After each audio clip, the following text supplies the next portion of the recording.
Tax time with Martin. In this video, I answer the questions which are most frequently asked by my clients, by my course participants, and also on social media.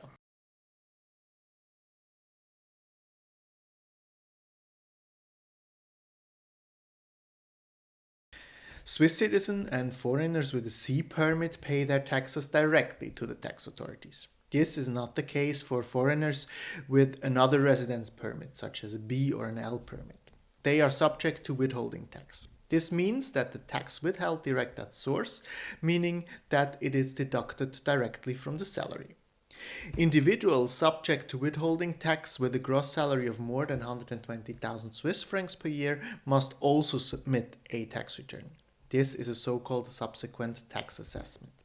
Since 21, individuals with a lower annual salary can request a voluntary filing of an annual tax return.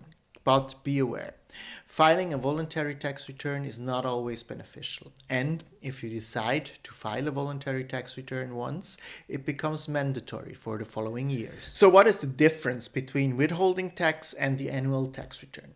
Withholding tax is filed monthly on earned income and paid directly by the employer to the tax authorities.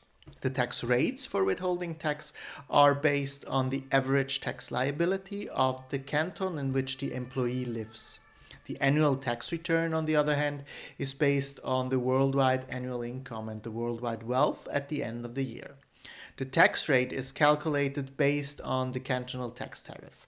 The communal tax multiplier of the commune of residence is also considered. Due to this different calculation, it is possible that you have paid either too much or too little withholding tax as a result of the annual tax return. You will either receive a refund or have to pay an additional amount. The following points must be taken into account. First, the communal tax rate.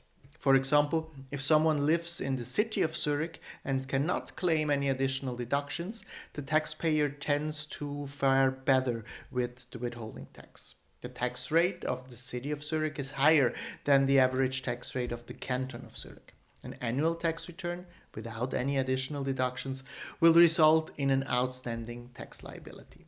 Second, the additional deductions. For example, if you pay contributions to a third pillar account, these are not considered in the withholding tax as a Pillar 3A is voluntary pension plan. The contributions can be claimed as part of the annual tax return. However, it should also be noted here that the effective tax rates are taken into account on the final tax assessment. Depending on the amount of the salary, it is possible that an additional tax payment will be made despite you can claim additional deductions. Third, the double income. In Switzerland, married couples or couples in a registered partnership are always taxed jointly. While the withholding tax is calculated individually by the employer on the monthly salary, the joint income is taxed in the annual tax return. Depending on the income of both partners, it can lead to an additional tax payment. Fourth, fluctuating monthly salary. The tax rates in Switzerland are progressive. This means that the higher the income, the higher the tax rate. In the month in which you received the bonus, for example, you will notice that the withholding tax rate is higher than the month in which you only have the base salary. These differences are leveled out by looking at them annually in the tax return. Depending on the situation, this might be to your advantage or disadvantage. And fifth, other income and assets. While withholding tax is only filed on earned income, the retrospective assessment is filed on worldwide income and worldwide wealth. Additional income or higher assets can lead to an additional tax burden. In case you liked that video, I would be happy if you subscribe to my channel Tax Time with Martin and also follow me on social media.